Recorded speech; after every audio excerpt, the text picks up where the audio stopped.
السلام علیکم ورحمۃ اللہ وبرکاتہ۔ نحمدہ ونصلی علی رسولہ الکریم۔ سامعین و ناظرین، غیر مقلدین کی نماز کا ایک اور نیا طریقہ سامنے آ چکا ہے۔ اس وقت بڑا عجیب طریقہ ہے اور بڑی عجیب وجہ بتائی جا رہی ہے اس میں۔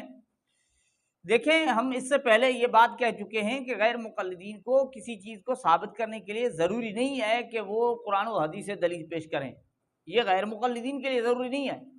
ہاں، یہ بات ضرور ہے کہ وہ جا بجا یہ کہتے ہیں کہ بھئی ہم قرآن و حدیث ہی سناتے ہیں، قرآن و حدیث ہی مانتے ہیں، ہمارے پاس ہے قرآن و حدیث، ہم اہل الحدیث اس لیے ہیں کہ ہم قرآن و حدیث کو مانتے ہیں، ہم قرآن و حدیث سے دلائل دیتے ہیں، بغیر دلیل کے نہ بات کرتے ہیں نہ بات قبول کرتے ہیں۔ یہ تو کہتے ہیں، یہ کہتے تو رہتے ہیں، یہ بات ماننے کی ہے، وہ کہتے رہتے ہیں، لیکن ان کو جو چیز ثابت کرنی ہوتی ہے یا جس چیز پر وہ عمل کر رہے ہوتے ہیں اس کے لیے دلیل ضروری نہیں ہے کہ وہ قرآن و حدیث سے دے، وہ کہیں سے بھی دے سکتے ہیں۔ اس سے پہلے آپ کو یاد ہوگا کہ سینے پر ہاتھ باندھنے کے سلسلے میں ان غیر مقلدین نے کہاں سے دلیل حاصل کی؟ ہندوؤں سے دلیل حاصل کی، ہندوؤں سے دلیل، اور وہ ہندوؤں سے دلیل تو سنائی کہ بھئی ہندو جو ہے نا وہ پوجا کرتے ہیں، سینے پر ہاتھ رکھتے ہیں، کیونکہ بھئی عبادت جو ہے نا وہ دل سے کی جاتی ہے، اس لیے سینے پر ہاتھ رکھا جائے گا، تو لہذا ہم سینے پر ہاتھ رکھتے ہیں۔ اور پھر اس کرشن جی کو اس نے اہل حدیث ٹھہرا دیا، یہ جرجیس انصاری تھے۔ آپ کو یاد دہانی کے لیے پھر سے سناتے، سن لیجئے۔ ہردیا نمః۔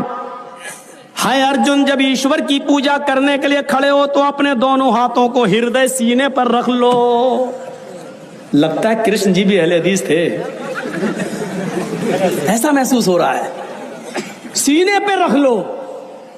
ہندو بھائی ہمیشہ یاد رکھیے، سینے ہی پہ ہاتھ رکھتے ہیں کہ نہیں رکھتے؟ پوجا کرتے تو ایسے رکھتے ہیں، ہم لوگ ایسے رکھتے ہیں، لیکن رکھیں گے سینے پر۔ کیوں؟ ان کے دھرم میں بھی لکھا ہے ہردیا، سینے پر، کیونکہ بھکتی پوجا دل سے ہوتی ہے، کوئی بھی پوجا پیٹ سے نہیں ہوتی۔ اب پیٹ کے لیے لوگ کرنے لگے ہیں، وہ الگ بات ہے۔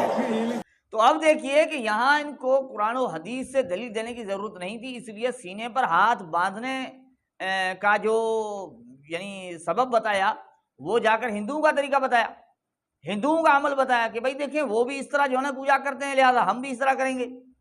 اور کرشن جی اہل حدیث تھے، اب کیا کہیں۔ بہرحال تو دلیل حاصل کرنے کے لیے ہندوؤں کے پاس یا ہندوؤں کے در پر جا کر پہنچے غیر مقلدین۔ لیکن یہاں ایک اور مسئلہ ہے۔ وہاں کیا مسئلہ ہو رہا تھا؟ وہاں ان سے پوچھا جا رہا تھا کہ آپ کے پاس کیا مضبوط دلیل ہے کہ سینے پر ہاتھ باندھتے ہو؟ کیونکہ سینے پر ہاتھ باندھنا یہ سعودی والے بھی تو نہیں باندھتے سینے پر، وہ بھی نیچے باندھتے ہیں، ائمہ حرمین نہیں باندھتے، تو آپ کیوں باندھتے ہو؟ آپ کے پاس کیا دلیل ہے؟ آپ کے مضبوط کوئی دلیل ہو تو بیچارے دلیل کی تلاش میں اب وہ قرآن و حدیث کے دعوے دار ہو، چلتے جا کر ہندوؤں سے دلیل حاصل کر لی کہ بھائی ہندو اس طرح کرتے ہیں، دیکھیں غیر مسلم بھی اس طرح کرتے ہیں۔ اب ایک اور مسئلہ ان کے ہاں ہے، وہ کیا ہے؟ وہ یہ کہ نماز میں یہ ٹانگیں چوڑی کر کے کھڑے ہوتے ہیں، یعنی پھیلا کر کھڑے ہوتے ہیں۔ مجھے یاد ہے کہ ایک مولانا صاحب، مجھے ذہن میں نام نہیں ہے، ان سے نے کہا تھا کہ بھائی وہ بیچارے ہیں تھوڑے، اس لیے جو نا وہ ٹانگیں چوڑی کر کے کھڑے ہوتے ہیں کہ کچھ زیادہ تو نظر آئیں۔ بہرحال تو وہ ٹانگیں چوڑی کر کے کھڑے ہوتے ہیں۔ ہم پوچھتے تھے بھائی آپ یہ جو نا اس طرح نماز پڑھتے ہو، اس کی کوئی دلیل ہے؟ اللہ کے رسول سے کوئی ثبوت دکھا دیں۔ آپ جماعت میں کھڑے ہوتے ہو تو بھی ٹانگیں چوڑی کرتے ہو، امام کوئی کھڑا ہے تو وہ بھی ٹانگیں چوڑی کر کے کھڑا ہوا ہے، کوئی منفرد اکیلا نماز پڑھ رہا ہے وہ بھی ٹانگیں پھیلا کر، وہ دور تک ٹانگیں پھیلائی ہوئی ہیں، عجیب تماشا بنایا ہوا ہے، عجیب منظر نظر آ رہا ہے، وہ کھڑا ہوا ہے۔ اب اس کی کوئی دلیل دو۔ اب دلیل قرآن و حدیث سے دینی ہوتی ہے، کیونکہ انہوں نے کہا ہوتا ہے کہ بھئی ہم قرآن و حدیث کے علاوہ نہ دلیل دیتے ہیں، نہ سنتے ہیں، نہ ہی قرآن و حدیث کے علاوہ کسی چیز کو دلیل مانتے ہیں۔ لیکن یہاں باری کس کی تھی؟ ان کی اپنی تھی، ان کا اپنا عمل تھا، اس کو ثابت کرنا ہے۔ وجہ تو کوئی بتانی ہے نا، کوئی وجہ یعنی سبب تو کوئی بتانا ہے کہ ہم کس وجہ سے کرتے ہیں، کیوں کرتے ہیں۔ تو سبب سامنے آ گیا اور بڑا عجیب آ گیا، اور ایک نیا طریقہ آ گیا، ایک بات نئی سامنے آ گئی۔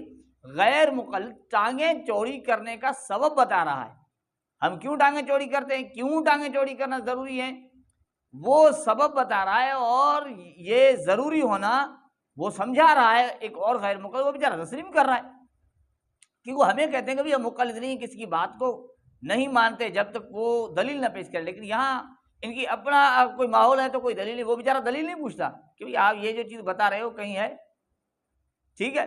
تو غیر مقلد نے یہ ایک نیا طریقہ متعارف کرایا اور سبب جو بتایا اس ٹانگیں چوڑی کرنے کا وہ اس میں ظاہر ہو رہا ہے۔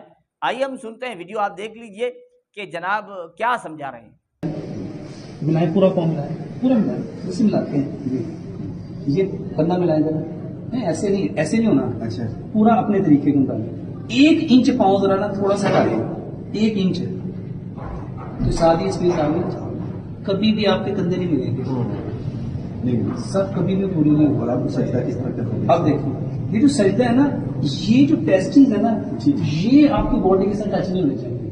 اچھا، ٹیسٹیز زمین کے ساتھ ٹچ ہونے چاہیے۔ زبردست، ٹھیک ہے۔ دیکھو یہ کیسے ہوں گے، یہ بیٹھے ٹھیک ہے، یہ ہم بیٹھ گئے، یہ کبھی بھی ٹیسٹیز اس کے ساتھ ٹچ نہیں ہوں گے۔ یہ آپ آگے میکسیمم چلے گئے، پیروں کو ملا لیا اور یہ کرنا ہے اور اس کو پریس کرنا ہے، یہ ٹیسٹیز کو ہوا میں چھوڑنا ہے، ٹھیک ہے، ہم دبا کے نہیں پڑتے ہیں، اور ہم تو بھائی جان ایسے کر کے، اچھا ہم کیا کرتے ہیں، اچھا یہ پاؤں جب نکالا ہے نا تو اس میں بھی ٹیسٹیز کو نیچے رکھنے کے لیے رسول اللہ صلی اللہ علیہ وسلم کیونکہ ہمارے یہاں رواج ہی نہیں ہے، لوگوں کو بتائیں گے۔ میں نے جو کتاب لکھی نا نماز ماڈرن میڈیکل سائنس، اس میں نے اس کے اوپر اتنا لکھا، مطلب ایک یا گولڑا ہے کوئی وہاں پیر صاحب ہے جی، وہ مجھے بتاتے ہیں کہ ڈاکٹر صاحب اس سے واقعی فرق پڑتا ہے۔ یہ میں نے پاؤں نا کہتا میں نے کھول کے نماز پڑھی، کہتا میرے مرید کہتے ہیں ڈاکٹر کی تسی واقعی نہیں ہو گئے، کہتے میں نے جب سے پڑھنی شروع کی نا۔ ناظرین اکرام، آپ نے دیکھ لیا، سن لیا کہ جناب مقام خاص کی طرف اشارہ کر کے بتا رہے ہیں کہ یہ جو ہے نا یہ باڈی کو نہیں لگنا چاہیے، یہ باڈی کو نہیں لگنے چاہیے، اور اس طرح کھڑا ہونا ہے، سجدے میں بھی اس طرح پاؤں یعنی کھلے رکھنے ہیں، نماز میں بھی ٹانگیں پھیلا کر کھڑے چوڑی کر کے کھڑا ہونا ہے تاکہ یہ باڈی سے الگ رہے اور اسے ہوا لگتی رہے۔ بھئی کہاں لکھا ہوا ہے؟ بخاری شریف میں، مسلم میں لکھا ہوا ہے، کوئی حدیث ہے؟ قرآن پاک کی آیت میں اللہ کے رسول نے بتایا ہے، صحابہ نے بتایا ہے؟ نہیں، ان چیزوں کی کوئی ضرورت نہیں ہے۔ کیوں؟ کیونکہ یہ غیر مقلدین کی اپنی باری ہے، ان کا اپنا عمل ہے، ان کو اس چیز کی چھوٹ ہے، اجازت ہے۔ یہ سارے محقق ہیں، انہوں نے تحقیق کی ہوئی ہے، ان کی تحقیق درست ہے۔ بھائی ان کی تحقیق کبھی غلط نہیں ہو سکتی۔ ہاں باری آئے گی امام ابو حنیفہ کی، امام ابو حنیفہ کی کوئی تحقیق ہوئی نا، ہم پوچھیں گے کہ بھئی کیا امام ابو حنیفہ سے غلطی نہیں ہو سکتی؟ یہاں کوئی غلطی نہیں ہو سکتی، یہاں جو ہر آئے دن نئے طریقے آتے رہتے ہیں، نئے دلائل آتے رہتے ہیں، نئے یعنی جو کرتے ہیں فعل کوئی کرتے ہیں اس کا کوئی نیا سبب بھی بتا دیتے ہیں، اس کے لیے ان کو کسی دلیل کی ضرورت نہیں ہوتی۔ تو ناظرین کرام، آپ نے دیکھا کوئی دلیل نہیں، بغیر دلیل کے، سامنے والا بھی دلیل نہیں پوچھ رہا، نماز سکھائی جا رہی ہے اور نماز میں یہ بتایا جا رہا ہے کہ اس طرح کھڑا ہونا کیوں ہے، اس وجہ سے کہ یہ چیزیں جو ہے نا وہ باڈی سے الگ ہوں اور انہیں ہوا لگتی رہے۔ بہرحال تو ناظرین کرام، ایک مضحکہ خیز چیز نظر آئی جو ہم نے آپ کی خدمت میں پیش کی۔ اللہ جل جلالہ ہمیں غیر مقلدین کی حقیقت کو سمجھنے کی توفیق عطا فرمائے۔